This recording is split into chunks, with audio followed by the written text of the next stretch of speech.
Mesdames, Messieurs, bonjour, soyez les bienvenus. Bienvenue à bord de cet Éductour normand. Alors, un Éductour un peu spécial, vous vous en doutez, car cette année, bien, vous n'embarquerez pas à bord de nos autocars, nos navettes ou bien même nos bateaux. Vous connaissez les circonstances, mais rassurez-vous, nous vous promettons tout de même du dépaysement et de l'émerveillement. Vous allez le voir avec mes premiers invités. Alors, à situation exceptionnelle, réponse exceptionnelle. Donc, c'est un voyage tout en images et en témoignage auquel nous vous convions. Une croisière petit format, une slow cruise, une navigation normande qui nous conduira vers les ports de Caen, Ouistreham, Cherbourg en Cotentin et Honfleur. Et je vous présente les deux capitaines de bord aujourd'hui. Romain Baille, maire de Ouistreham Rivabella et vice-président de Caen-la-Mer en charge du tourisme. Bonjour Romain Baille. Bonjour. Soyez le bienvenu. Merci. Et Patrice Duny, directeur du pôle métropolitain Caen Normandie Métropole et de l'agence d'urbanisme de Caen Normandie Métropole. Soyez le bienvenu Patrice Duny. Bonjour, merci également. Alors, peut-être justement, une première question avec vous Patrice. On parle de pôle métropolitain Caen Normandie Métropole. 1 300 000 habitants, quand même. C'est quoi ce pôle ? Alors, le pôle métropolitain, c'est un regroupement d'intercommunalités de l'ouest de la Normandie, on dit désormais comme ça, il s'agit de l'ex-Basse-Normandie, qui en 2015, au moment de la création de la Normandie, se sont retrouvés pour, quelque part, peser, et puis pour mener ensemble des actions collectives, à la fois opérationnelles, pour faire des choses concrètes, mais aussi pour peser ensemble et pour parler d'une même voix dans un contexte territorial qui évoluait. Romain Baille, j'entends, peser ensemble d'une même voix. C'est ça aussi la force de ce pôle métropolitain. Oui, le pôle métropolitain, il a véritablement un sens pour le territoire de l'ouest de la Normandie parce qu'il permet de fédérer l'ensemble des acteurs du territoire autour de la ville et du cœur métropolitain de Caen. Donc on voit bien que ce sont l'ensemble des dynamiques territoriales de l'ouest qui se retrouvent. Et à l'inverse, c'est en même temps pour la ville de Caen et plus largement sa métropole, la possibilité d'avoir une forme de catalyseur, d'énergie et de pouvoir bien penser la répartition des projets sur le territoire. Et ça, je crois que c'est vraiment au cœur des enjeux. En tout cas, c'est une volonté forte de la part de tous les élus. On l'entend, cette volonté. Et alors, on va découvrir également le programme européen Interreg Atlantique Area MMIAH. Programme Atlantique Area MMIAH. C'est quoi ça, Patrice Duny ? Alors, c'est un programme de l'Union européenne qui cible spécifiquement la façade atlantique et les 5 pays de cette façade atlantique. Maintenant, il n'y en a plus que 4, mais à l'époque, il y en avait 5. Donc, le Royaume-Uni, l'Irlande, la France, l'Espagne et le Portugal. Alors, c'est vrai que ces territoires partagent une histoire commune, une histoire ancienne, une histoire parfois un peu problématique et guerrière, mais en tout cas, ces territoires héritent d'un patrimoine particulier, qui est un patrimoine militaire lié à ces guerres incessantes au cours de l'histoire, mais aussi, on y pense moins, à ce passé industriel dans tous ces pays-là. Alors l'Angleterre en particulier siège et lieu de la naissance de la révolution industrielle, mais également la France, la Normandie, mais également sa façade atlantique, le nord de l'Espagne en particulier, une partie du Portugal. Donc cette histoire industrielle, elle est aussi très marquante pour l'ensemble de ces territoires, d'où l'idée de monter un programme Interreg sur ce sujet-là, comment réhabiliter, revaloriser ce patrimoine qui est un peu parfois à l'abandon sur l'ensemble de ces pays-là, avec un certain nombre de partenaires qui sont des villes. Nous sommes le plus grand territoire qu'en Normandie Métropole. 9 territoires au sein de ces 5 pays, c'est ça ? Absolument. Nous avons donc 2 villes britanniques, que sont 2 villes du Royaume-Uni, que sont Liverpool et Plymouth. Nous avons 2 villes irlandaises, Cork et Limerick. Nous avons 2 villes espagnoles, Ferrol et Cadiz. Une ville portugaise, Ivao, et un territoire français, Caen Normandie Métropole, et la ville de La Rochelle. Et la ville de La Rochelle. MMI, donc, maritime, militaire et industriel. Romain Baille, vous avez souhaité profiter de ce projet pour finalement le corréler à une autre réflexion que vous aviez menée, c'est potentiellement développer les croisières en Normandie. Oui, la réalité de la croisière, elle a toujours été au cœur des enjeux du territoire. Et pour autant, elle ne se développait pas parce que nous n'y avions pas accolé un autre enjeu qui était celui de la redécouverte du patrimoine et de la réappropriation de tout ce qui constitue la richesse de notre territoire. Et donc, quand il s'agit de penser la filière croisière, on pense en même temps la filière patrimoniale, on vient lier les deux et on développe finalement tout un projet, toute une ambition qui consiste à vendre ce territoire, celui du pôle métropolitain, de Cherbourg à Honfleur en passant par Caen-Ouistreham, qui a pour vocation à mieux comprendre et mieux se réapproprier ce patrimoine militaire, historique et industriel qui fait la richesse de la Normandie de l'Ouest. Ouais. Ça, c'est un peu une innovation finalement, aborder la Normandie par la mer. Oui, alors une innovation, s'il fallait remonter à l'histoire, évidemment, rien ne nous permet de dire que nous sommes en train d'innover, mais on est en train tout simplement de repenser le territoire par la géographie. Et la géographie, c'est aussi pas seulement les villes qui sont liées les unes aux autres, mais c'est la mer comme point d'entrée pour comprendre la terre. Et je crois que à ce titre, nos 3 territoires qui forment et qui participent de ce projet sont au cœur des problématiques que nous nous posons. Innovation, je comprends, j'entends aussi ce que vous me dites, filiation, depuis notamment Guillaume le Conquérant, évidemment. Alors, les croisières, voilà un sujet, voilà un projet pour la Normandie. Mais de quoi parle-t-on quand on parle de croisière, Patrice Duny ? Alors, quand on parle de croisière, on parle d'un produit relativement récent, finalement, puisque ça date vraiment des années 60. C'est le moment où les bateaux transatlantiques sont devenus moins utiles sur la traversée de l'Atlantique pour aller aux États-Unis. Et donc, on est passé de gros bateaux à des avions beaucoup plus rapides. Et donc, les armateurs se sont retrouvés avec des gros bateaux, dont un qu'on appelait le France à l'époque, dont on ne savait plus trop quoi faire parce que leur modèle économique venait de s'effondrer. Donc, ces armateurs les ont réutilisés pour transporter des Américains en retraite dans la mer des Caraïbes au départ de Miami. Le départ des croisières et du développement des croisières, c'est ça? C'est la volonté de visiter les Caraïbes pour les retraités plutôt américains? Absolument. Ouais. Je pense que on va en parler. Vous vous rappelez tous de La croisière s'amuse, cette série américaine pour les plus de 20 ans, bien évidemment. Je sens qu'il a envie de pousser la chansonnette et le générique. Non, j'irai pas jusque-là, mais bien que l'envie... nous ne sommes pas là pour ça. Non, une autre fois, on vous chantera le générique, rassurez-vous, mais une autre fois. En tout cas, effectivement, ce produit qui était de transporter des voyageurs sur des destinations soleil, sur des gros bateaux, a connu un vrai succès, à telle enseigne que le marché de la croisière aux Caraïbes a commencé à se saturer, et donc les opérateurs ont cherché d'autres sites pour se développer, et le suivant a été la Méditerranée. Et vous le voyez sur une des cartes qui vous est présentée, que ça a très bien marché, notamment dans la Méditerranée de l'Ouest, Espagne, Italie, avec les ressources culturelles qui sont les siennes. Et le produit a continué à se développer. Je vous rappelle, en tout cas si vous ne le savez pas, que la croisière, le nombre de passagers croisière a été multiplié par 2 depuis 2005. On est passé d'un peu plus de 14 millions de passagers an à près de 30 millions en 2019.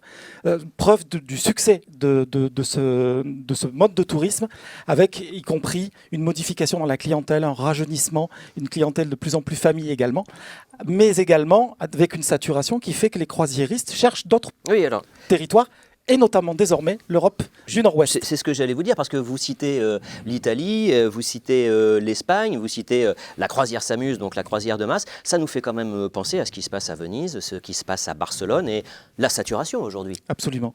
Et c'est un des soucis, y compris des opérateurs croisiéristes, que de diversifier les produits, parce qu'on atteint des limites dans la capacité des territoires à accepter, les territoires en tourisme, à accepter cette massification. Alors il faut savoir qu'un bateau de croisière aujourd'hui, c'est de l'ordre de 6000 personnes à bord. 6000 personnes sur un bateau et 6000 personnes donc déversées dans une ville comme ça? On a 4000 environ croisiéristes et 1500 à 2000 personnels d'équipage.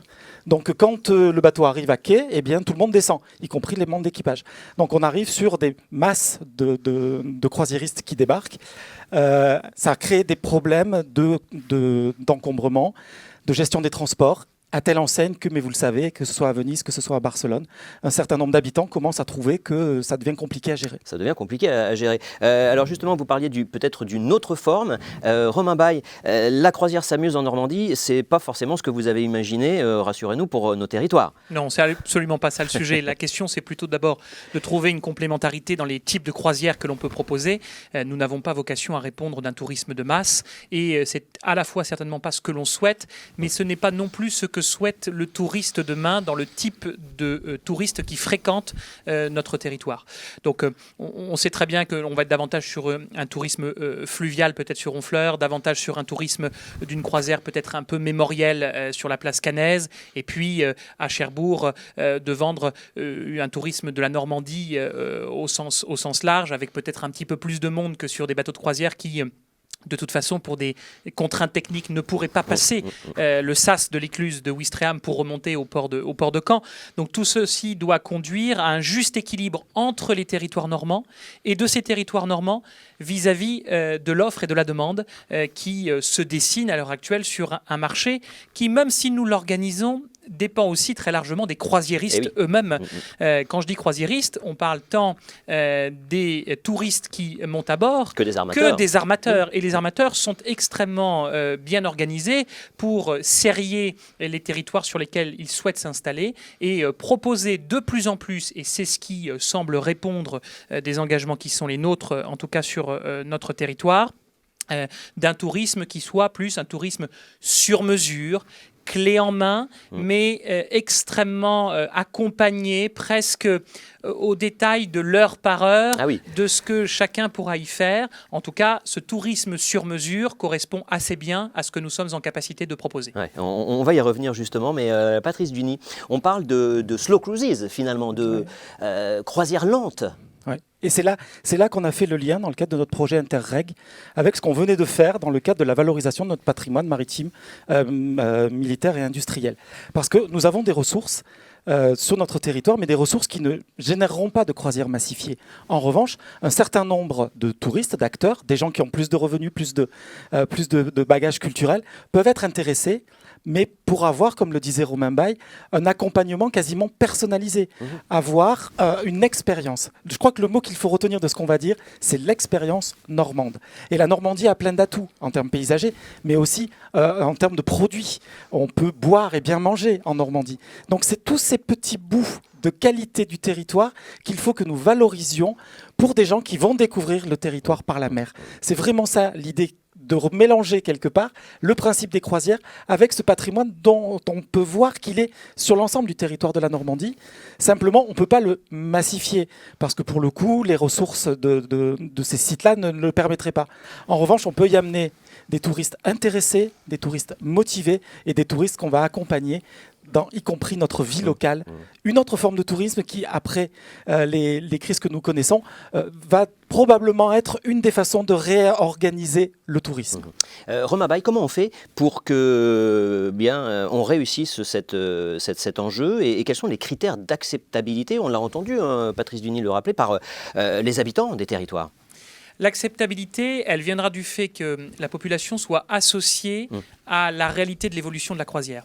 Si demain, nous étions amenés à proposer des paquebots de 3000 à 5000 pax qui arrivent au port de Cherbourg, de Caen-Ouistreham ou de Honfleur et qui déversent comme sur Rome, Barcelone ou Dubrovnik tout ce flot de touristes, on pourrait évidemment, se mettant à la place des riverains et des habitants, craindre pour l'équilibre du bien vivre ensemble que nous connaissons sur nos territoires. Ce qui est d'ailleurs un sujet qui ressort régulièrement. Ce qui fait la qualité de vie pour lesquels les touristes veulent venir sur notre territoire est aussi un élément qui est défendu par les habitants du territoire.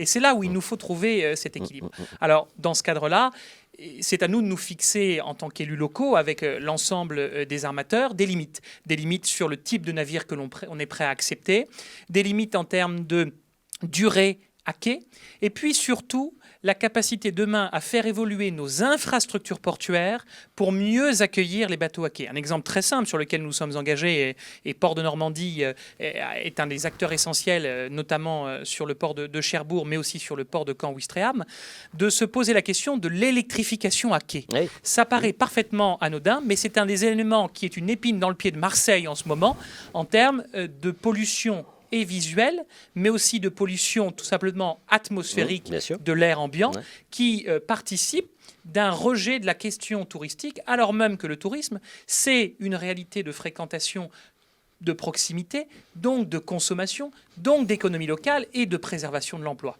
Et c'est là que nous avons tous un rôle à jouer en la matière. On parle également de complémentarité entre les ports, parce que vous n'allez pas jouer la concurrence évidemment au sein de la Normandie. Comment vous imaginez, comment vous organisez cette complémentarité? Cherbourg-en-Cotentin, Caen-Ouistreham, Honfleur, comment ça va fonctionner? Alors, chaque territoire va devoir lui-même développer sa propre offre touristique. Alors qu'on va voir par la suite, on va recevoir les 3 ports et on va vous détailler cette offre touristique. Mais pour répondre à votre question, on est sur 3 sites qui sont un peu différents. Cherbourg, c'est le premier qui est touché quand on arrive de l'Atlantique. C'est le Nord Cotentin, c'est des paysages et des spécificités territoriales, puis c'est aussi l'accès au Mont-Saint-Michel. De l'autre côté, Honfleur, c'est l'estuaire de la Seine, c'est donc l'accès à la capitale, c'est aussi l'accès à Giverny, qui sont des sites de notoriété mondiale là pour le coup. Mais c'est aussi potentiellement l'accès au Pays d'Auge. Et Caen, c'est vraiment la porte d'entrée pour les plages du débarquement, on est d'accord, mais aussi pour tout ce patrimoine intérieur que j'évoquais tout à l'heure, qui n'attend que de dévoiler ses richesses. Je crois que c'est vraiment ça qu'il faut se dire. Complémentarité naturelle, en fait, vous me dites. Complémentarité naturelle, et y compris en termes de bateaux qu'on peut accueillir. Romain Bayle le disait, les limites du canal et des écluses de Ouistreham fait que les bateaux qui arriveront à Caen et qui arrivent quasiment en ville ne pourront pas être de très gros bateaux. Cherbourg peut accueillir de très gros bateaux. Honfleur aussi, mais on parlait du fluvial, il faudra que le transbordement puisse se faire intelligemment et dans de bonnes conditions. Ça me permet de revenir sur des choses qui me paraissent importantes à souligner. C'est les caractéristiques d'un port croisière pour que ça marche. Le premier, et ça a déjà été dit, mais je le souligne, c'est qu'il faut que ça marche bien du point de vue portuaire. Dire que les bateaux puissent arriver à quai sans difficulté et qu'on ait une fluidité. Ça va sans dire, effectivement. Il faut que ça fonctionne. Et qu'on ait une fluidité au plan portuaire. Vous parliez de fluidité, non, mais ceci dit, c'est pas anodin. Lorsqu'on parle et on pense à Dubrovnik que vous avez cité, c'est l'anti-exemple de la fluidité. Absolument. Anecdote qui est amusante, mais il faut la raconter, c'est que quand vous avez de l'ordre de 5 à 6 000 personnes qui débarquent à Dubrovnik, la porte d'entrée de la cité de Dubrovnik, c'est une toute petite porte. Et pour que le flot puisse s'écouler, il faut de l'ordre de 3/4 d'heure. C'est-à-dire que 3/4 d'heure avant que je franchisse cette porte, je suis sur mon bateau, il faut 3/4 d'heure avant que mon aventure commence finalement. C'est exactement ça. Donc il faut aussi que les conditions d'accès à terre et de circulation soient optimales. Il y a un élément qu'on oublie, il faut aussi que le site qu'on présente comme première image de son territoire soit qualitatif. C'est-à-dire pas un accueil trop laissé à l'abandon. Les sites portuaires sont, comment dire, parfois un peu ingrats. Ouais. Il faut qu'on soit attentif à la qualité de l'espace, Et pour que tout ça fonctionne bien, que, Romain Bayle le disait, les habitants acceptent les choses, que l'ensemble du territoire se mette en tourisme, eh bien, il faut que l'ensemble des acteurs se retrouvent à un moment ou à un autre, d'où la nécessité probablement absolue d'avoir quelque chose qui ressemble à un club croisière dans lequel l'ensemble des parties prenantes sont associées. C'est vraiment, dans toutes les villes que nous avons pu étudier, le gage de succès. S'il n'y a pas ça, si un partenaire ne se sent pas concerné, alors le système ne fonctionne pas bien. Alors là, les partenaires se sentent concernés parce qu'on va les retrouver tout au long de cette émission, rassurez-vous. Peut-être, Romain Baille, une question sur la promotion à l'international. Est-ce que c'est aussi une force d'avoir cette complémentarité, ces 3 ports, ces 3 portes d'entrée ? Oui, parce que tout simplement, si vous posez la question à un Américain ou à un Asiatique de savoir où se trouve la Normandie, dans l'ensemble, la réponse sera assez facile et très vite, l'image des plages de débarquement du Mont-Saint-Michel ou d'une proximité avec la vie parisienne ressort. Ouais. Pour autant, on ne peut pas demander à ce même Américain de faire un distinguo entre Cherbourg-en-Cotentin, Caen-Ouistreham ou Honfleur.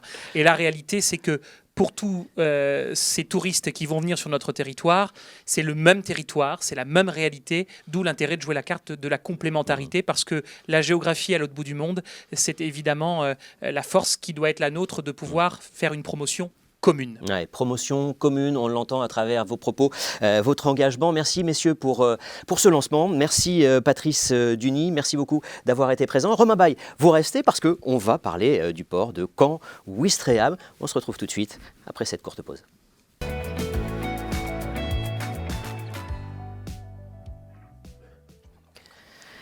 Me rejoint sur le plateau Morgane Pravos, chargé de promotion croisière à l'Office de tourisme et des congrès de Caen-la-Mer. Et puis je suis toujours en compagnie de Romain Baille, maire de Ouistreham et vice-président de Caen-la-Mer en charge du tourisme.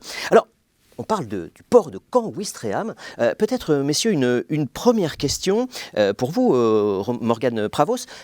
C'est quoi, ça ressemble à quoi cette infrastructure? Parce que j'entends Caen, j'entends Ouistreham. Tout à fait, on a un port exceptionnel par sa situation géographique au cœur de la Normandie et particulièrement au cœur du Calvados, un de ses territoires les plus riches en termes de tourisme et de culture. Et ce port est configuré en fait entre deux communes situées sur une agglomération et configuré autour d'un canal. C'est-à-dire que l'entrée se fait par Ouistreham sur le front de mer et on a un canal de 15 km qui rejoint la métropole régionale de Caen. Donc ce qui offre une mini-croisière dans la croisière. On remonte le canal pendant 1h30 et on a une entrée douce dans la destination, une entrée culturelle en croisant des sites comme on peut voir sur le diaporama, le château de Bénouville, le pont Pegasus Bridge également libéré pendant le débarquement.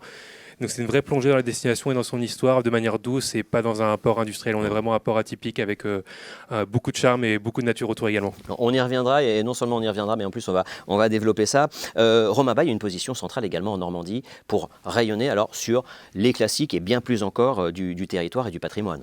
Oui, les classiques, parce que la Normandie, c'est bien souvent pour bon nombre de celles et ceux qui tourisent sur notre territoire le découvrent, les plages du débarquement. Lorsque vous arrivez en bateau de croisière sur le canal qui vous emmène dans cette petite croisière vers Caen, eh bien vous avez le mémorial qui s'offre à vous, vous avez les plages du débarquement de Sword jusqu'à évidemment Juno et puis Utah qui peut remonter jusque dans la Manche. Donc on vient couvrir l'ensemble des plages de débarquement assez facilement avec des guides qui, depuis Caen, peuvent vous y conduire et l'Office du tourisme vous les proposera aussi pour vous accompagner. Mais à l'inverse, cela a été dit préalablement, on peut s'ouvrir à la Normandie qui est davantage tournée vers des produits locaux comme le cidre, comme les produits qui sont fabriqués à partir des produits laitiers comme le beurre, le camembert.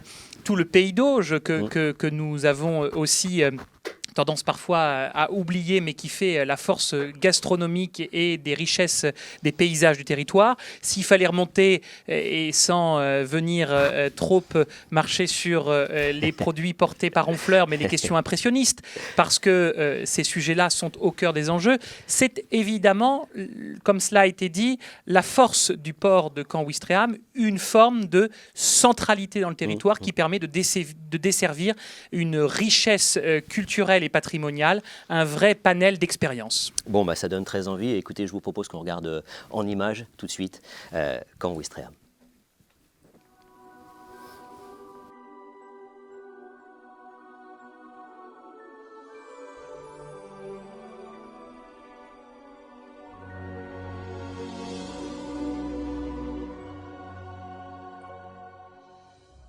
Good afternoon, my name is Captain Richard Heaton, Master of the Hebridean Princess. It's been a while since we cruised into this area of France, and it has certainly been a pleasure today to pass the port of Ouistreham and enter the lock system and then make a wonderful transit down the canal here to our berth at Caen.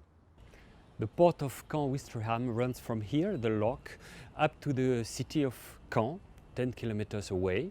We have many terminals, installations forward throughout, and the lock here can accept boats from a width of 24 meters up to 27 and a length of 180 meters up to 200 meters.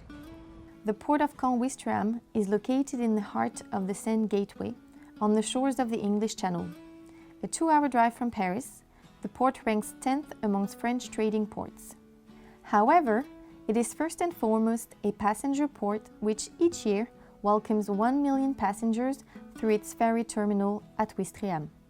As a central element of its development strategy, the port offers a dozen terminals for cruise ships to berth, depending on the ship owner's priorities: quick and easy disembarking, proximity to the sea, city center, or historic landmarks. The terminals are all located along the canal which connects Caen to the sea. This 7 nautical mile long canal, which is at a constant water level, is located behind the locks at Ouistreham, where passengers may embark or disembark. You will start your visit right there and then with several points of interest along the canal, such as Pegasus Bridge, which played an essential role in the liberation of France during World War II, or the Bénouville Castle, where French President François Hollande welcomed Queen Elizabeth and other world dignitaries for a lunch on the 70th anniversary of D-Day. The main terminals, 2 of which are close to the city centre, have significant docking platforms. They offer sheltered waters, large parking spaces for buses to maneuver, as well as the opportunity for ships to refuel. Our team is accustomed to dealing with vessels up to 200 meters long and would be delighted to provide cruise companies with a wide range of services. Our pilots guide and lead the captain all the way to berthing. They also facilitate crossing and turnaround operations, as well as eventual towage. Our terminals all comply to ISPS standards and are equipped with reception equipment at the foot of the gangway, such as tents, red carpets, flower arrangements, and so on. Visiting Caen Ouistreham is a really unique experience, as you're right in the middle of Normandy and history. Firstly, take the opportunity to discover the historical city of Caen with 2 magnificent abbeys and the Williams castles. Get away to explore the Middle Ages. Caen also endured 6 weeks of fighting in 1944 during the Battle of Normandy, and the memorial, created in 1988, reminds us of this terrible part of the 20th century. After visiting monuments and museums, relax in the town's gardens or test the delicious local cuisine with typical products of Normandy like butter, cream, cheese and apples. And for those who prefer shopping, you will find department stores like Les Galeries Lafayette or Le Printemps, but also many retail shops, original retail shops. Playing golf, watching horse races, or visiting a charming food market could be other activities to enjoy. Visit Caen Ouistreham is also the possibility to discover a splendid area with many destinations like Deauville or Cabourg, delightful towns like Bayeux or Honfleur, the religious city of Lisieux, nice castles, a preserved nature, but you have also the internationally known Mont Saint-Michel, which is less than 2 hours away. As you see, it's impossible to see everything the first time, and we're sure that you'll soon come back. Enjoy your stay in Caen Ouistreham. Through its expertise and personalized customer service, the port has already convinced many ship owners of its potential. It's been many years since we've been into this area of France to then transit down a beautiful stretch of the river to berth here. Our guests are now enjoying wonderful visits as they make their way up towards the Normandy beaches and the many museums that are in and around the area. And then we will sail without them into the lock system, and our guests have the convenience of actually rejoining in the lock system at Ouistreham. So very convenient, very handy, and certainly the welcome we've received from the harbour master, the pilots and the locals here in Caen has been absolutely amazing. So I'd like to say a big thank you to you all. Thank you.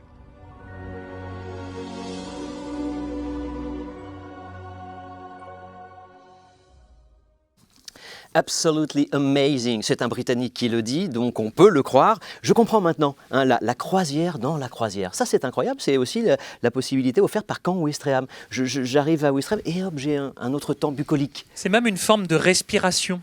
C'est-à-dire que vous avez été en mer et vous allez à destination et pour autant ce n'est pas au port, là, que vous descendez, que vous débarquez pour aller découvrir un territoire en prenant un bus, mais bien une sorte de parenthèse enchantée que l'on propose, une parenthèse historique, et nos amis britanniques notamment, mais pas que, sont très attentifs à cette question, où on va leur conter finalement pendant ces quelques milles nautiques où ils vont remonter le canal jusqu'en centre-ville de Caen. C'est assez unique de pouvoir revivre une part de cette histoire commune que nous avons. Évidemment, le Pegasus Bridge est un des éléments qui participent pour eux, là où la mémoire est encore plus ancrée dans l'imaginaire collectif des Britanniques, une forme d'histoire que nous partageons et que nous avons en commun. Morgane Pravos, c'est en fait finalement le modèle des slow cruises, les croisières lentes. On prend notre temps.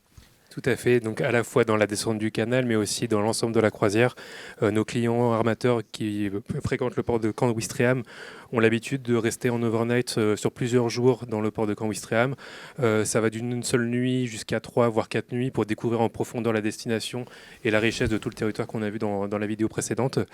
Et donc les croisiéristes optimisent en fait leur séjour sur plusieurs journées, plusieurs excursions et plusieurs expériences au sein de la croisière.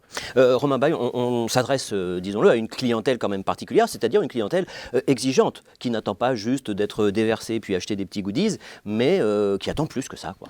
Oui, c'est une clientèle pour laquelle le sur-mesure, comme nous l'évoquions, est attendu, l'accompagnement presque personnalisé, l'idée de se dire qu'il y a une volonté de leur offrir une thématique un peu généraliste, mais presque à chaque fois de répondre de besoins, qui pour l'un va être de pouvoir se rendre en centre-ville de Caen, presque à titre individuel et dans certains commerces de manière à être accompagnés presque parfois, et puis d'autres qui vont vouloir peut-être aller faire parce qu'avec leur famille à ce moment-là du char à voile sur la plage, et d'autres enfin de se dire qu'ils vont demander un guide de l'Office du tourisme ou privé pour aller sur les plages du débarquement qui va les accompagner. Ce qui fait la force aussi de cette offre, c'est que nous sommes en capacité d'être réactifs avec l'Office du tourisme et des congrès communautaires. C'est-à-dire de pouvoir répondre individuellement à la demande. C'est beaucoup de travail, c'est un investissement colossal de la part des équipes, mais c'est nécessaire si l'on veut se positionner sur ce segment presque de niche, mais qui fait que le territoire, à l'international, va être vécu comme une destination un petit peu particulière et dont on sait que le bouche à oreille permettra de faire revenir davantage de touristes demain. Morgane Pravos, c'est ça, hein, c'est l'accueil privilégié avec, on l'entendait, un amarrage en cœur de ville. Tout à fait, donc vraiment une destination différenciante. Donc à la fois, on l'a vu sur le canal, sur les services proposés pour les excursions. Le club croisière en lui-même propose des services à la fois pour les croisiéristes et pour les armateurs. Quand on parle de sur-mesure, c'est qu'on s'adapte vraiment jusqu'à la dernière minute pour proposer des animations. Ça va d'un marché de produits locaux à quai, un concert, ça peut jusqu'à un feu d'artifice. À quai, on peut organiser son Exactement, propre petit feu on s'adapte et on essaie justement d'apporter toujours le petit plus qui nous différencie des autres destinations qui sont aussi sur le même marché partout en Europe. Et ça, il y a comment c'est perçu et comment c'est reçu, parce que moi j'aimerais écouter les retours que vous avez déjà. Alors les retours, donc on a beaucoup de croisiéristes qui apprécient particulièrement les grands sites. On va commencer par les grands sites, donc les plages du débarquement, le Pays d'Auge, la tapisserie de Bayeux, la Suisse normande avec ses paysages vallonnés, et aussi les armateurs en eux-mêmes qui sont satisfaits du service proposé par le club croisière, comme vous l'avez évoqué, qui concentre à la fois les services de l'office de tourisme, les services portuaires où tout le monde se coordonne et offre une expérience vraiment privilégiée. Et pour rebondir sur la partie excursion, l'avantage du canal proposé par le port de Caen-Ouistreham, c'est qu'il propose plusieurs points d'amarrage et de descente. Donc un croisiériste pourra à la fois par exemple partir en excursion au départ de Ouistreham pour gagner du temps dès le matin dans l'écluse même, et les autres croisiéristes peuvent débarquer directement dans le centre-ville de Caen, donc un des rares ports de centre-ville en France et en Europe. Ouais, on a le choix, effectivement. Romain Baille, vous avez aussi des retours des personnes. Alors on ne peut pas toujours accueillir les présidents américains, Barack Obama, etc. Mais est-ce que vous avez des retours des croisiéristes ? Oui, alors on a des retours à la fois de croisiéristes qui, pour certains, sont venus et reviennent. Donc c'est une marque finalement d'attache à l'histoire commune, mais en même temps à cette capacité à pouvoir les accueillir de manière qualitative et dans une forme presque de format de proximité. Et à l'inverse, on a aussi l'écho de la croisière qui, s'installant dans le paysage, conduit à ce que des habitants du territoire, ou plus largement de touristes qui viennent sur le territoire depuis la France, cherchent à embarquer pour une croisière ici. Et ça, c'est un vrai sujet parce qu'il va falloir qu'on se projette dans les années à venir d'une réflexion commune avec l'ensemble des collègues des autres ports de l'Ouest normand pour peut-être réfléchir à une nouvelle dynamique où nous serions aussi un quai d'embarquement. Oui. On pour la repart croisière. avec, c'est effectivement une piste intéressante à creuser. Peut-être, rapidement, les quelques expériences, Romain Baille parlait de sur-mesure. Quelles sont les quelques expériences que vous pouvez proposer? En tout cas, quelques exemples. Il y a un catalogue, on ne va pas le détailler, mais quelques exemples. Tout à fait. Le rôle du club croisière est de faciliter au maximum les opérations pour nos partenaires professionnels, notamment les tours opérateurs et agences réceptives. Et pour cela, on va dénicher auprès de partenaires locaux des petites expériences exclusives justement dans la tendance du marché. En exemple concret, vous allez avoir un atelier de poterie à la poterie du Mesnil-de-Bavent en proximité de Caen, donc spécialisé dans la réalisation d'épis de fêtage, où là, donc, en petit groupe de 10-15 personnes maximum, vous allez avoir un atelier de présentation de l'atelier en lui-même et aussi de travail de l'argile par les croisiéristes. Donc ils vont travailler l'argile eux-mêmes. On va avoir vraiment très exclusif une visite privée du mémorial de Caen, donc le musée de la Seconde Guerre mondiale et de la guerre froide sur le nord de Caen, avec notamment le conservateur lui-même qui va accueillir un groupe de 5 voire vraiment grand maximum 10 personnes et leur faire visiter ses propres réserves du musée, quelque chose qui est vraiment accessible uniquement sur ce type de produit. Ça, et personne au grand public. Le grand public ne Tout peut à pas y fait. accéder. Oui, donc là, on est vraiment dans le sur-mesure. Sur mesure, avec un autre exemple, par exemple l'année prochaine, un bateau américain souhaitait une réception sur la ville de Caen. On a contacté donc le maire de Caen lui-même pour qu'il reçoive les croisiéristes au sein du cloître de l'abbaye aux Hommes, donc un lieu exceptionnel en nocturne, donc fermé également au public sur des heures qui sont jamais accessibles. Et là, on va avoir une réception musicale avec un mot du maire de Caen et une découverte exclusive de l'abbaye aux Hommes, donc fondée par Guillaume le Conquérant. Extraordinaire. Est-ce que je peux être accueilli par Romain Baille à Ouistreham Rivabella? Je ne sais pas si ça vous apportera grand-chose, mais en tout cas, ce sera avec plaisir que de vous faire découvrir le territoire et ce sera à bonheur que de partager ce territoire normand que nous aimons tous. Ce qui est certain, c'est qu'il faut bien avoir en tête que l'ensemble des professionnels se mettent en branle et se mettent en mouvement pour accompagner une dynamique d'accueil. Ouais. On est vraiment tous professionnels du secteur et pas uniquement, mais aussi élus. Les VRP du territoire, c'est vraiment ça le sujet et c'est comme ça qu'il faut qu'on continue d'agir dans les années à venir. Bien, 2 VRP haut de gamme sur ce plateau aujourd'hui. Merci messieurs, merci beaucoup. On poursuit et on découvre tout de suite Cherbourg en Cotentin.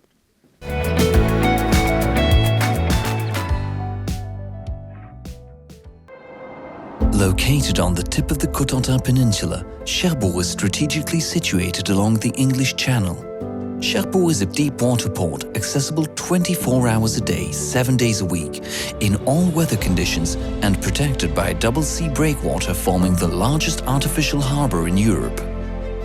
With 2 berths, Quai de France and Quai de Normandie, Cherbourg has remarkable port facilities. The Art Déco cruise terminal was built in 1933 and is now a part of La Cité de la Mer Maritime Museum.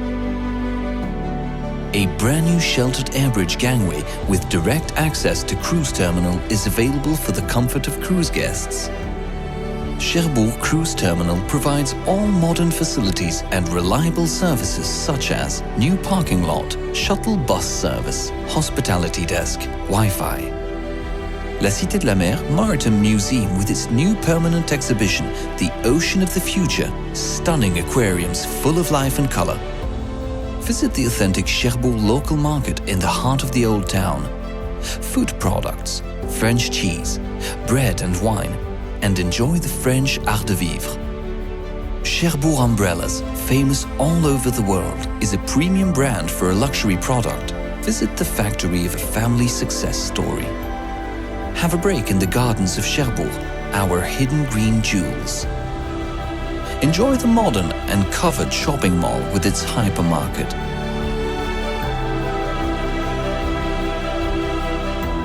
Discover the Cap de la Hague, a wild and preserved coastline. Experience the Serre Valley, typical rustic fishing villages. Hike along the scenic coastline.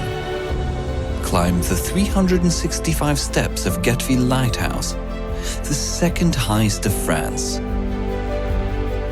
Reach Tatihou Island and discover the Vauban heritage. Taste oysters with a glass of white wine in the sunset.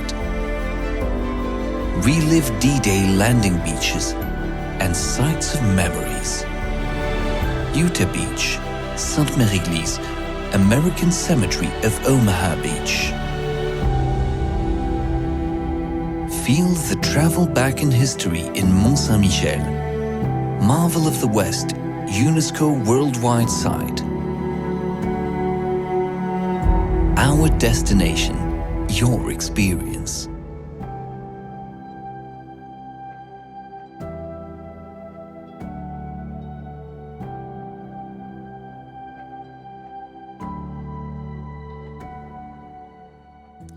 Nous poursuivons notre croisière lente, notre slow cruise vers Cherbourg en Cotentin et m'ont rejoint sur le plateau David Legoué, maire de Barneville-Carteret, membre de l'Office du tourisme de la communauté de communes Le Cotentin, soyez le bienvenu.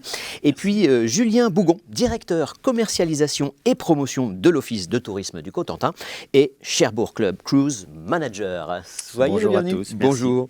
Alors, on l'a vu dans ces images, Julien Bougon, d'abord, on part d'une histoire, une gare historique qui nous rappelle l'épopée transatlantique. C'est exactement ça. Quand on débarque à Cherbourg, en fait, on s'inscrit dans une histoire qui a commencé il y a bien longtemps, notamment quand le port de Cherbourg était connu comme le port des Amériques. Donc la possibilité de partir de Cherbourg pour découvrir le Nouveau Monde.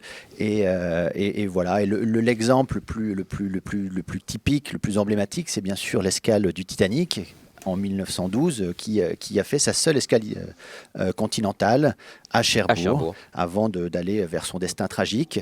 Donc c'est un port qui a dans son ADN l'épopée transatlantique, les bateaux, les navires, les liners, et qui tout au long de la première moitié du XXe siècle a connu cette grande histoire. Marquée aussi cette histoire de Cherbourg par la Deuxième Guerre mondiale, puisque rappelons que si l'opération à Utah Beach autour de 40 ans a eu lieu, c'est pour libérer un port en eau profonde en Normandie qui était celui de Cherbourg. Ouais. L'objectif numéro 1, c'était l'objectif un port, le port de Cherbourg, qui en 1944 est devenu le plus grand port du monde. Ouais, tout à fait. Et une gare construite en 1933, alors qui a été reconstruite après la guerre, mais reconstruite à l'identique, et c'est très très impressionnant parce qu'on a l'impression de faire une plongée dans les années 30. C'est vraiment très impressionnant. On poursuit notre voyage à travers Cherbourg en Cotentin, et je me tourne vers vous, David Legoué, parce que ce qu'il faut dire aussi, au-delà de l'histoire, c'est qu'aujourd'hui vous êtes rentré de plein pied dans le futur, dans l'avenir, parce que tout type de bateau, quel que soit le temps, vous pouvez vraiment accueillir tout le monde à Cherbourg en Cotentin. C'est exact. Avec tout ce qui a été dit, puisqu'on peut accueillir on a pu accueillir le Titanic. Vous imaginez bien que les grands bateaux de croisière, ou de moyenne taille ou de petite taille, seront accueillis sans problème. Et pour les temps, Cherbourg, on a la plus grande rade artificielle d'Europe. Et donc, nous pouvons accueillir les bateaux par tous les temps et 24 heures sur 24. Donc ça, c'est effectivement assez exceptionnel. On parle également, avec vous, Julien Bougon, de la complémentarité avec les autres ports normands. Vous avez aussi votre identité qui vous rend complémentaire de Honfleur ou de Caen-Ouistreham. Tout à fait, on est complètement complémentaires. Nous, on a cette histoire qui nous permet, ce qui nous a permis de vivre cette histoire passée, nous permet aujourd'hui d'accueillir les bateaux. Donc c'est un port qui est fait pour justement accueillir aujourd'hui les croisières de tout type, en tout temps, 24 heures sur 24, 7 jours sur 7, pas de contrainte de marée. Donc c'est un port qui aujourd'hui a des infrastructures optimum pour se dédier à la croisière. Alors justement, croisière, on en parle. Imaginons que je sois croisiériste et que mon étape soit à Cherbourg. Je suis indépendant, rien n'est organisé et je m'arrête à Cherbourg. Qu'est-ce que je vais y trouver ? À Cherbourg, justement, l'expérience elle commence dès le débarquement. Et on parlait tout à l'heure de la gare maritime transatlantique, construite en 1933, qui a été détruite pendant la guerre, mais qui a été reconstruite à quasi identique. Et aujourd'hui, ce qu'on propose quand on débarque à Cherbourg, c'est d'arriver justement dans cette gare unique. C'est l'unique gare art déco en Europe aujourd'hui, dans laquelle on peut débarquer. Et on arrive dans une salle assez extraordinaire qui s'appelle la salle des bagages, où on a vu passer Elizabeth Taylor et Charlie Chaplin il y a quelques décennies de C'est cela. incroyable, tout en bois, tout en longueur, c'est très impressionnant. C'était la salle sous douane, donc c'était la salle des bagages où les passagers venaient prendre leurs bagages avant d'embarquer. Donc c'est la première approche, c'est la première expérience qu'on veut créer à Cherbourg, c'est vraiment dès qu'on arrive sur cet lieu emblématique, on arrive et on commence à vivre l'expérience cherbourgeoise. Alors, encore de manière plus générale par rapport à cette salle, c'est qu'on arrive dans cette salle ou dans ce bâtiment qui aujourd'hui abrite la Cité de la Mer. Donc la Cité de la Mer, c'est notre plus grand musée, c'est notre plus grand site touristique qui aujourd'hui accueille, qui reçoit plus de 200 000 visiteurs par an et qui a en gros 3 espaces. Un espace dédié à l'observation des fonds marins qui s'appelle l'Océan du Futur, un espace dédié au Titanic. Donc on revit, on a les traces, quand on arrive à Cherbourg, exactement, on revit les dernières heures du Titanic à partir du moment où il a débarqué à Cherbourg et jusqu'à son destin tragique. Et la possibilité de visiter le plus grand sous-marin du monde qui se nomme le Redoutable et qui est le premier sous-marin à propulsion nucléaire qui a été construit à Cherbourg. Construit à Cherbourg, puisqu'on parle de patrimoine industriel, et Cherbourg s'y connaît, je crois, en patrimoine industriel. Je me tourne vers vous, David Le Gouet. On parle également des grands classiques normands, qui sont accessibles depuis Cherbourg en Cotentin. Oui, alors le tout premier, ce sont les plages du débarquement, qui sont facilement accessibles. Ensuite, nous avons le Mont Saint-Michel, qui est incontournable et reconnu, non pas nationalement, mais internationalement. Eh oui, au patrimoine de l'UNESCO, évidemment. Exactement. Et puis, nous avons aussi les Tours Vauban dans le Val de Serre, et puis avec l'île Tatiou, donc qui est aussi patrimoine de l'UNESCO. Tout à fait. Voilà. Nous avons la tapisserie de Bayeux, qui est à 45 minutes de route. Également patrimoine de l'UNESCO. Et oui. Et puis nous avons aussi le Cap de la Hague, qui est remarquable par son paysage, par ses promenades, ses balades, et c'est vraiment un lieu incontournable à visiter. Ouais, un paysage sauvage, effectivement. On parle des nouvelles attentes des croisiéristes, et dans ce constat, eh bien, il y a le concept de slow cruises qui est apparu, les croisières lentes. Donc évidemment, depuis un an, on travaille sur le futur. Comment adapter les croisières et les escales quand on vient à Cherbourg, et comment s'adapter à ce qu'on considère comme étant les tendances de consommation touristique du futur. Alors tout ce qu'on fait en dehors de la croisière s'applique bien évidemment à la croisière, donc on peut parler de petits groupes, on peut parler d'expérience, on peut parler d'authenticité, de rencontres, et donc de parler un petit peu moins... C'est ça qu'attendent les croisiéristes, hein, les mots, authenticité, rencontre, être sur le territoire, rencontrer vraiment les gens. Tout à fait, tout à fait. Ça, c'est ce qu'on anticipe comme étant des tendances qui existaient déjà avant la crise, mais qui se sont bien évidemment accélérées par cette crise qui a été un accélérateur de tendance très, très, très fort et brutal. Mais on est convaincu que voilà, on peut rompre un système pour arriver sur une nouvelle forme de consommation touristique, plus proche, moins loin, plus d'authenticité, plus de contact avec les locaux. David Le Gouet, c'est ça, on est très loin de l'image des croisières de masse, on est vraiment sur le sur-mesure. Oui, nous voulons développer, surtout sur notre territoire du Cotentin, le voyage à la carte. Et donc, ça peut se traduire par des minibus de 9 personnes, par exemple. Et puis, même pendant le trajet, est modifié en fonction de la volonté de nos visiteurs du jour. Si c'était prévu, par exemple, une balade à pied ou à vélo, et si les personnes veulent faire de l'équitation, on peut s'adapter en instantané, en direct, ou alors on pourrait faire du golf s'ils le souhaitent, ou d'autres activités. Et en plus, on a un territoire vraiment extraordinaire, parce qu'on a une station de tourisme classée, nous avons des communes touristiques, nous avons les villes d'art et d'histoire, nous avons le plus beau village de France, Barfleur, nous avons aussi une ville surf. Donc les labels ne manquent pas, on a aussi Station Verte. Donc il y a vraiment plein de choses nature et de culture, de patrimoine à découvrir sur notre territoire. Siouville, hein, la ville reconnue, labellisée surf, une des rares labellisées en France. On parle d'une quête d'expérience. Alors vous avez la possibilité de faire du sur-mesure, mais vous proposez aussi un catalogue. Est-ce qu'on peut plonger un petit peu dans ce catalogue, avoir quelques exemples? Alors, ce catalogue n'est qu'un exemple. Effectivement, il sera étoffé et puis il sera forcément évolutif. Mais on a créé en gros depuis un an une dizaine d'expériences sur mesure qui sont à vivre dans le Cotentin et à proximité forte de Cherbourg, avec plusieurs thématiques, notamment la gastronomie, mais aussi les ateliers autour aussi de la gastronomie, gastronomie, des activités un peu plus sportives, mais qui restent douces, une approche différente du D-Day aussi, comment avoir une approche avec une autre vision des plages du débarquement, notamment avec du vélo électrique et du fat bike. Fat bike, ce sont les pneus là, qui vous permettent d'aller sur le sable. Exactement, c'est ça. Pédaler, c'est ça. Donc du fat bike électrique sur Omaha Beach, c'est une expérience en soi. Donc on quitte les sentiers battus, on sort des sentiers battus et pour avoir une autre vision, une autre approche, une autre perspective de ces plages. La culture aussi, avec des visites notamment du théâtre à l'italienne. Donc ce théâtre à l'italienne qui est le site emblématique du cœur de Cherbourg et que l'on propose en exclusivité de visiter, mais pas simplement... On le dit, il n'est pas visitable. Voilà, c'est vraiment une offre là que vous proposez aux croisiéristes. Exactement. Ce théâtre a une vie culturelle intense, mais il n'est pas visitable.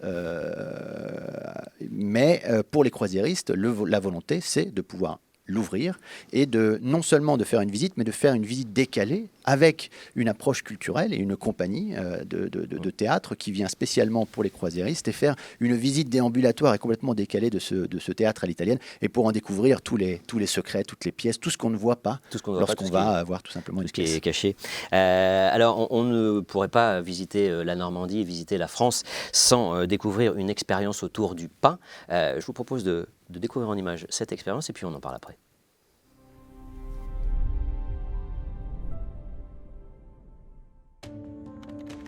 This place is so peaceful, a real step back in time, with its thatched roof made out of reeds, the sound of the wheel turning, the millstone grinding. In the heart of the Val d'Isère countryside, we discover the Marie Ravenel watermill for the first time.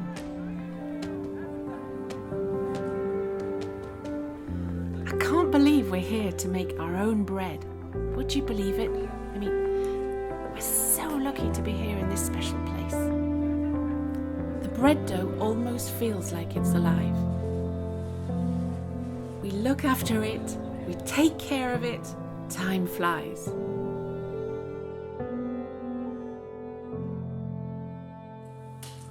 It's not long before the delicious smells come wafting from the wood-burning oven.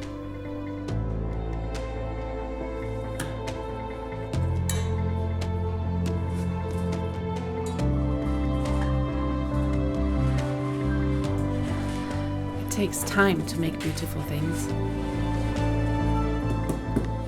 It was absolutely delicious. Of course it was. I made it myself.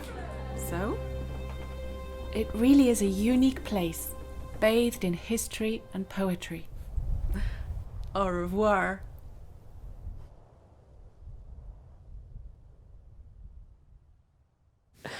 Au revoir et à bientôt, on l'espère, parce que évidemment, la gastronomie d'Aville-de-Goué, c'est aussi ça, la force de notre territoire.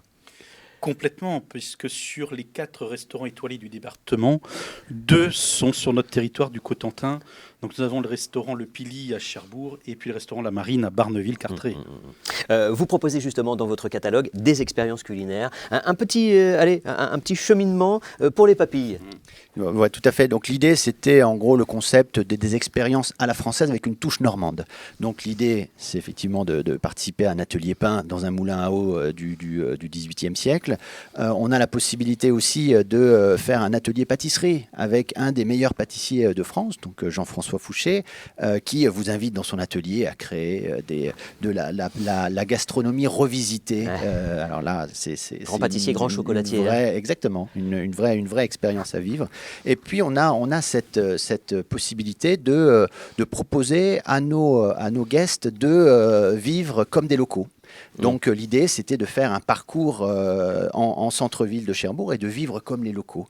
Donc de découvrir ses commerçants, de découvrir son fromager, de découvrir tous ces artisans de bouche qui font la vie d'un centre-ville de France et qui aujourd'hui ouvrent leurs portes exclusivement à ces croisiéristes. Donc on peut passer d'une épicerie fine pour découvrir les produits locaux du terroir, mais aussi passer chez un fromager pour...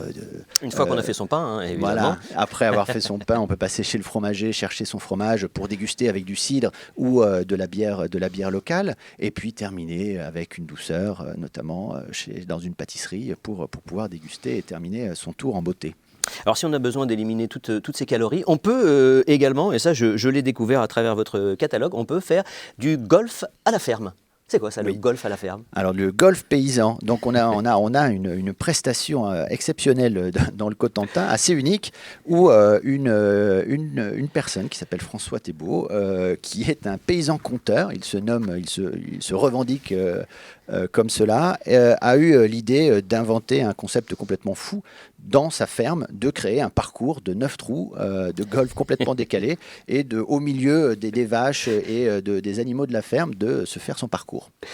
Bon, c'est extraordinaire. C'est ça, finalement, David Le Gouéen, Cherbourg en Cotentin et l'arrière-pays, c'est toute cette richesse, toute cette folie un petit peu. Complètement. Le Cotentin, si on le résume rapidement, c'est 11 communautés de communes et communautés d'agglomération. Chacune est spécifique de par ses labels et de par ses paysages et ses 11 aventures différentes à découvrir. Donc, 11 aventures, osons ces aventures. Voilà. Merci pour votre présentation, merci pour votre présence. Ça nous a donné très envie de manger, de goûter, de jouer au golf pour ceux qui seraient intéressés. Merci à vous. On poursuit notre voyage à Honfleur.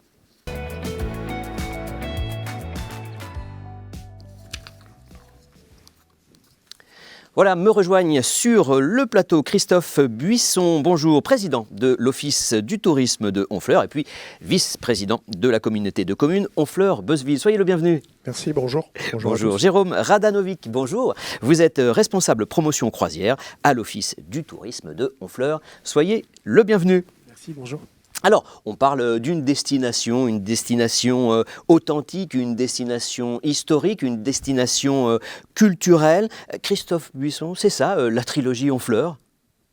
Tout à fait, c'est la trilogie Honfleur, Honfleur historique, Honfleur culturel, Honfleur patrimoine, Honfleur authentique. Pourquoi? Parce qu'effectivement, Honfleur, c'est avant tout le bassin de l'impressionnisme, le berceau de l'impressionnisme. C'est aussi effectivement son vieux bassin, avec autour duquel cheminent de nombreuses galeries d'art et de nombreux restaurants. C'est aussi un patrimoine spécifique, l'église Sainte-Catherine, entre autres. Donc, voilà Honfleur. Voilà Honfleur. Jérôme Radanovic, Honfleur, le retour que vous en avez, vous, des croisiéristes internationaux, se résume en deux jolis mots et un point d'exclamation, so cute. Oui, c'est vraiment le retour qu'on a des passagers quand on les récupère à la sortie de leur excursion. Honfleur, on a la chance d'être, en plus d'une destination croisière, une destination touristique à part entière et connue internationalement. Et c'est toujours ce retour d'authenticité, de vie réelle qui fait que les visiteurs apprécient Honfleur, apprécient de passer une journée à Honfleur. Et alors, c'est quoi? C'est 70% des passagers, je crois, qui restent à Honfleur, qui visitent Honfleur. Comme vous le disiez, c'est pas juste un point de passage, c'est un point obligé. Voilà, Honfleur, ça reste une destination à part entière. Ouais. Le port de Honfleur n'est pas juste un port d'escale. Les passagers qui viennent à Honfleur veulent visiter Honfleur. Et comme vous le disiez, 70% des passagers décident de visiter Honfleur d'une façon ou d'une autre, que ce soit dans le cadre d'une visite privée, d'une excursion organisée par la compagnie. Donc on a du monde qui vient découvrir le vieux bassin. On va visiter et découvrir avec vous Honfleur. J'aimerais peut-être qu'on commence en images avec cette petite vidéo.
Honfleur comme nulle part ailleurs. On le comprend maintenant beaucoup mieux en images. Christophe Buisson, Honfleur, c'est aussi la possibilité de rayonner vers les terres impressionnistes, l'axe Seine, mais aussi vers les plages du débarquement, le Pays d'Auge, la Suisse normande, le Cotentin. C'est une position stratégique.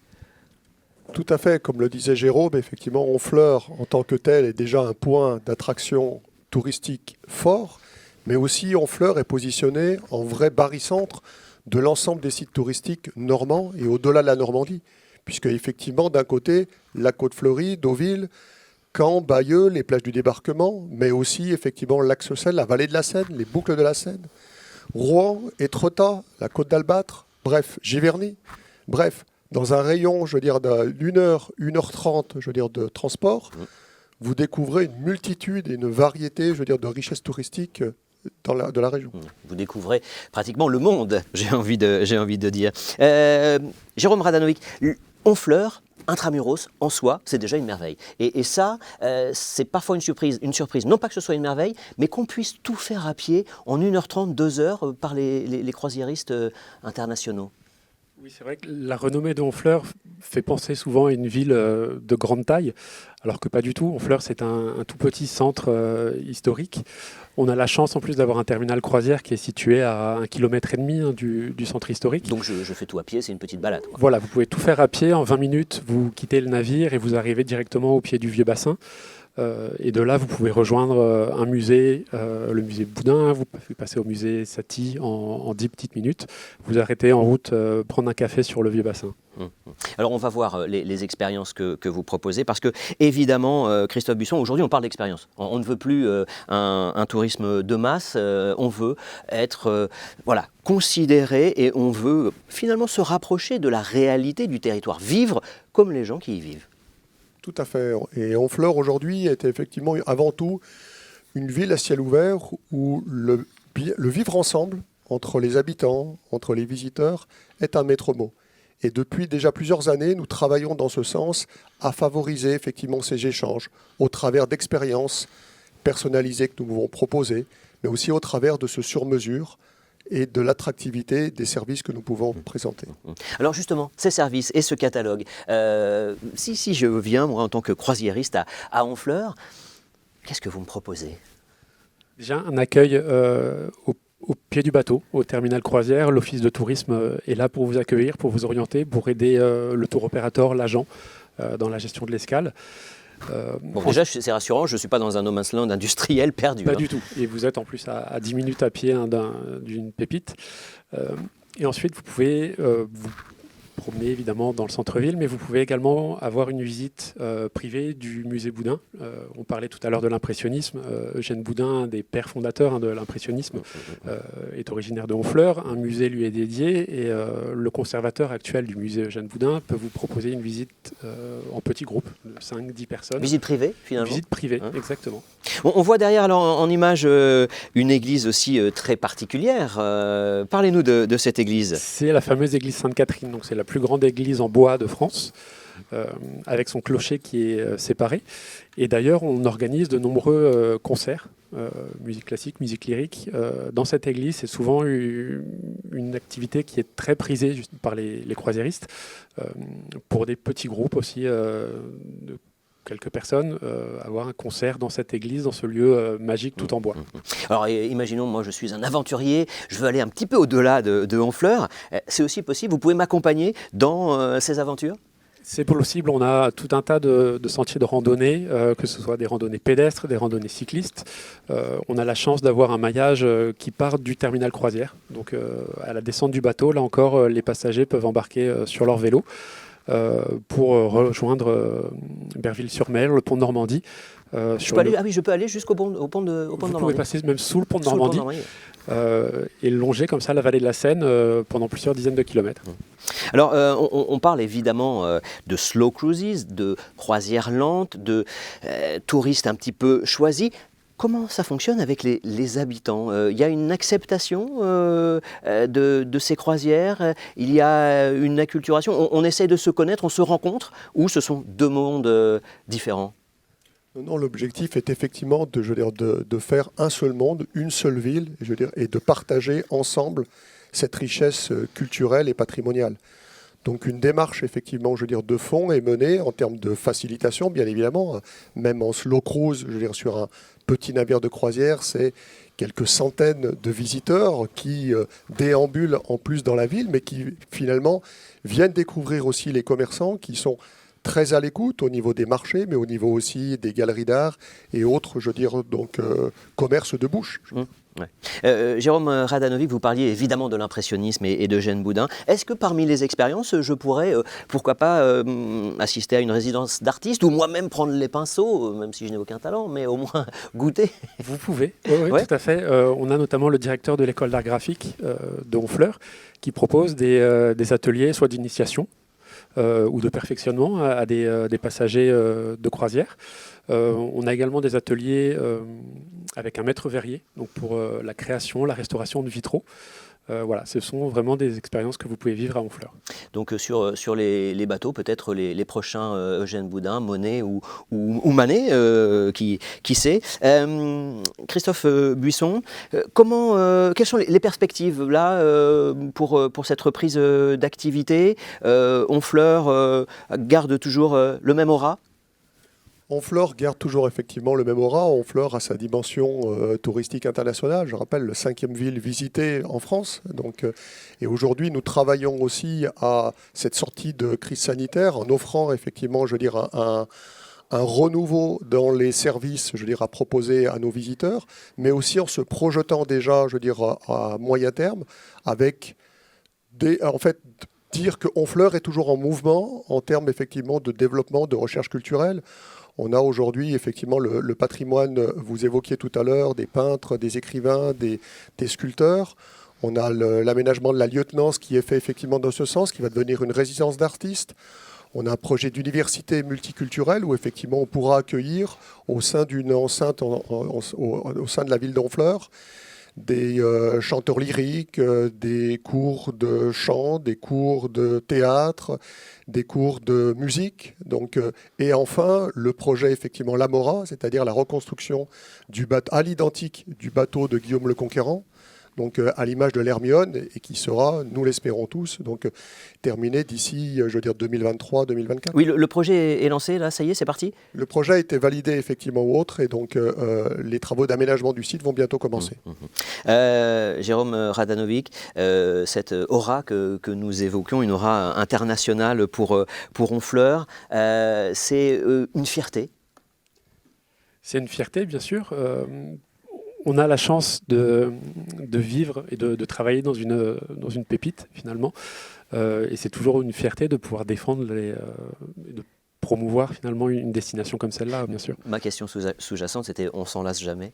On s'en lasse jamais, et c'est un privilège finalement de traverser tous les jours la rue, de passer devant le vieux bassin avant d'aller travailler. Mais en tout cas, c'était un privilège de vous avoir ici sur ce plateau, messieurs, pour découvrir ensemble Honfleur. Merci mille fois, merci à vous. Ainsi se clôt cette édition, cet éductour un petit peu particulier, mais nous étions ravis de le partager avec vous. On va se quitter en images parce que vous le savez, c'est un projet partenarial, un projet qui auquel ont œuvré 5 pays, et c'était important pour nous de le noter, de le remarquer, de le souligner et de parler également de La Rochelle, le partenaire français. On regarde cela en images et puis on compte sur vous, on vous attend en Normandie, vous l'avez compris, vous êtes toujours les bienvenus.